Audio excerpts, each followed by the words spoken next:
Good morning সবাইকে। সকাল সকাল দেখো চা বিস্কুট দিয়ে ভিডিওটা স্টার্ট করলাম। সকাল হয়ে গেছে অনেকক্ষণ আগেই, ঠিক আছে। তো এই যে এখানে চা নিয়েছি, একটু মুড়ি, একটু কুচো নিমকি, আর তার সাথে একটু ঝুরি ভাজা নিয়েছি, আর এই যে দুটো বিস্কুট। তো সকাল হয়ে গেছে অনেকক্ষণ আগেই, কারণ কি উঠেছি অনেক সকালে, আজকে সকালেই রান্না বান্না হয়েছে সব। তো তখন আর এতটাই ব্যস্ততার মধ্যে ছিলাম বলে ক্যামেরা অন করার সুযোগ হয়নি। যাই হোক, তো এখন তোমাদের দাদাভাই বেরিয়ে গেল আর আমি চাটা নিয়ে বসলাম। আজকে বৃহস্পতিবার, মামার স্কুল নেই, আর এখন আপাতত আর স্কুল নেই। একবারে সেই মঙ্গলবার থেকে পরীক্ষা, সেই তো মানে ওই অবধি ছুটি আছে এখন। তো যাই হোক, চলো চাটা খাই। চাটা অনেকক্ষণ আগেই করেছি, করে এদিক ওদিক কী করতে গিয়ে চাটাও পুরো ঠান্ডা হয়ে গেল। তো চলো চাটা খেয়ে নিই। তো এই যে দেখো সকালে ওকে পড়তে বসিয়ে দিয়েছি, এখানে পড়ছে। আর পাশের বাড়ি প্রচণ্ড পরিমাণে আওয়াজ হচ্ছে, জানি না আমার কথা কতটা শুনতে পাবে। হ্যাঁ বলো, ঠিক আছে করে নাও, তারপরে দেখছি। তো পাশের বাড়ি হচ্ছে টাইলস বসাচ্ছে, ঠিক আছে, ওই জন্য প্রচণ্ড পরিমাণে আওয়াজ হচ্ছে, শোনা যাবে কিনা জানি না। আর আমি এখন বসবো কাজে, আর এই যে আমি এখন বসবো কাজে। তো এই যে আমি কাজ করবো, তো লিখতে দিলাম, আমার আর্জেন্ট কাজ রয়েছে, তারপরে উঠবো। মোটামুটি অলমোস্ট অনেক কাজই হয়ে গেছে। তারপরে উঠে ঠাকুর বাসন মাঝে বাজে, যেহেতু বৃহস্পতিবার, ঠিক আছে। তোকে কি বললাম, ঠিক আছে চলো উঠে দেখছি বাইরের পরিবেশটা। চলো বাইরের ওয়েদারটা তোমাদেরকে দেখাই হট করে। দেখো তো এখানে নেমেছে বৃষ্টি, পুরো কালো করে, আর প্রচণ্ড পরিমাণে মেঘ ডাকছে। দেখো ভীষণ মেঘ, বিদ্যুৎ চমকাচ্ছে। দেখো বৃষ্টি নেমেছে প্রচণ্ড।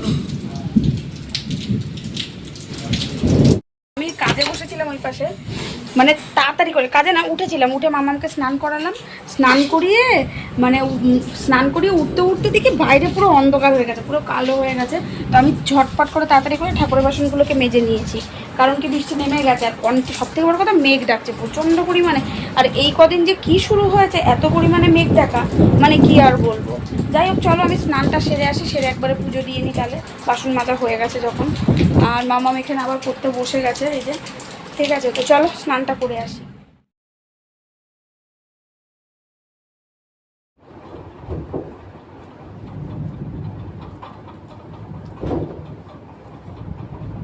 দেখো এই যে আমার পুজো দেওয়া কমপ্লিট, ঠিক আছে। এই যে সবে এখনও উঠিনি, বললাম তোমাদেরকে একবার দেখাই। বাইরে কিন্তু অজোরে বৃষ্টি হচ্ছে, আর আমি চটজলদিতে তোমাদেরকে বললাম স্নানটা করে পুজোটাও সেরে নিয়েছি। তো চলো এবার বাইরে তুলসী তলায় ধূপ দিয়ে আসি আর ফুল দিয়ে আসি। চলো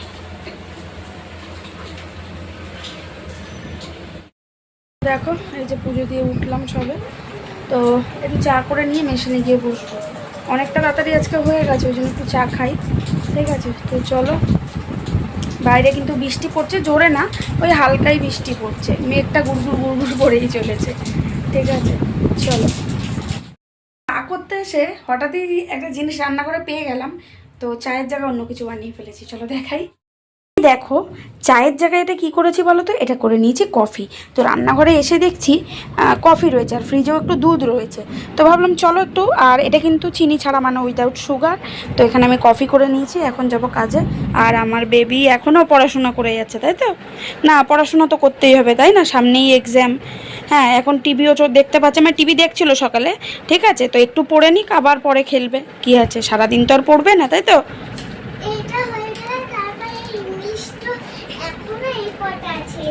আচ্ছা ঠিক আছে, তুমি করো করো করো, চলো আমি যাই কাজে।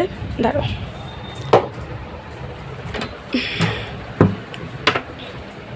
বাইরে গুড়গুড় গুড়গুড় কিন্তু হয়েই চলেছে। চলো এই দেখো গরম গরম কফি,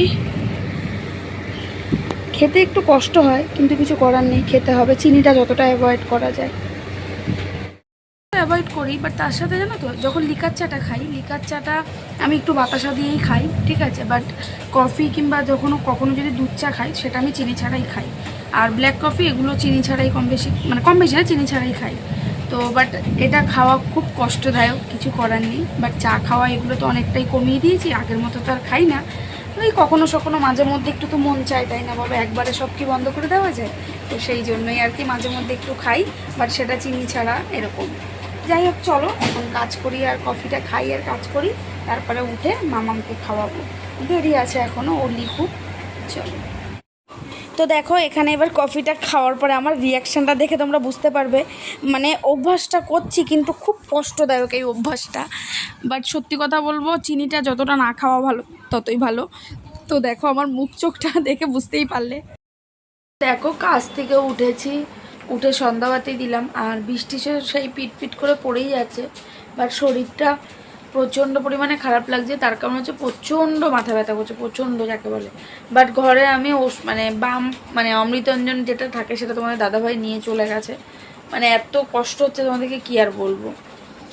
তো ফোন করে জিজ্ঞেস করলাম যে বাম আর একটা বাড়িতে ছিল, একটা তোমাদের দাদাভাইয়ের কাছে, কিন্তু বাড়িটা খুঁজে পাচ্ছি না। প্রচণ্ড লেভেলের। আমি এখন একটুখানি শোবো চোখ বন্ধ করে। আর এখানে এই যে মামামকে পড়তে বসতে বলেছি যে পড়তে বসো, আর এখানে আমি এই যে এখন একটুখানি শোবো। আমি মানে তাকাতে পারছি না, মানে আমার চোখ আর ঘাড় দিয়ে ব্যথা শুরু হয়েছে, ভীষণ কষ্ট হচ্ছে। না বামটা লাগালেই কমবে একমাত্র, কারণ আমি ফট করে জলদি মানে ছট করে ওষুধটা খাই না, তো বামটাতেই কমবে সেটাই মনে হয়। কিন্তু এখন বাম তো পাচ্ছি না, কি করবো জানি না। চলো এখন আমি যে চাটা করবো সেইটুকুনি আমার ক্ষমতা হচ্ছে না, আমার এত কষ্ট হচ্ছে। তো চলো দেখি পরে, মেনলি চাটাও যদি বা খেতে পারতাম তাও ভালো, বাট আমার চা উঠে করে খাওয়ার মতো ইচ্ছাই হচ্ছে। দেখো উইদাউট সুগার কফি করে নিয়েছে, এই যে ব্ল্যাক কফি আমার আর দিদির। এই যে কি হয় নিমকি নিয়ে এসছে, এটা অন্যরকম দেখো। আর একটা বিস্কুট নিয়েছি, আর এটা কিন্তু চিনি ছাড়া। আর এখানে এই যে মারধর খাচ্ছে পড়তে বসে, দেখো রোজ রোজ মারধর খেতে চাও না? মারধর খাস তিনশোতে কি হয় বল, নইলে মার খাবি। তিনশোতে কি হয়? পরে চলে এসেছি, কফিটা খেলাম, কফিটা খেয়ে রান্নাটা করে রাখবো মাছের ঝোলটা, ঠিক আছে? তো মাছ করবো, তো কি মাছ করবো আসলে তবে তোমাদেরকে দেখাই। এইটা না তোমার দাদাভাই সকালে এনেছে, বাট এটা বললো ভোলা মাছ, কিন্তু আমি জানি না এটা কি ভোলা, এটাকে একটা কি অন্য কিছু ভোলা একটা বলে, বাট মানে যেগুলো পরিচিত হয় সেই টাইপের ভোলা মাছ না, এটা পোয়া ভোলা না রে, এটা অন্য। তো ওটা মাখিয়েছি, এখানে দেখো আমি কড়াই বসিয়ে দিয়েছি, মানে নুন হলুদ মাখিয়েছি বলে বুঝতে পারছে না, বাট মনে হয় না পোয়া ভোলা, কারণ পোয়া ভোলাটা চিনি। আর এদিকে ভাত বসিয়ে দিয়েছি, কারণ ভাত ছিল না, মানে রাতে খাওয়ারই, আর একবারে কালকেরটাও থেকে যাবে, কারণ কালকে হচ্ছে তোমার দাদা খাওয়ার নেবে না, তো আমাদের তরকারি ভাত তাহলে আর করার ঝামেলা থাকবে না। হ্যাঁ, এটা হচ্ছে ব্যাপার, মানে একবারেই করে নিচ্ছি ভাতটা, নাহলে বারবার করতে হবে। তো এটা করে রাখি, আর সকালে যদি ভাজাভুজি কিছু করার হলে সেটা করব। আর মাছটা করবো হচ্ছে তোমার সর্ষে পোস্ত দিয়ে বেগুন দিয়ে করবো। তোমার দাদাই বললো যে একটু বেগুন দাও ওর মধ্যে, তো করি দেখি কেমন হয় জানি না, মানে কেমন হবে জানি না, ঠিক আছে? এটা হচ্ছে কথা। তো চলো মাছগুলোকে ভাজি, একটা একটা করে ভেজে নিয়ে আনি, একটা করে না, মানে মাছগুলোকে ভেজে নিয়ে যাবে।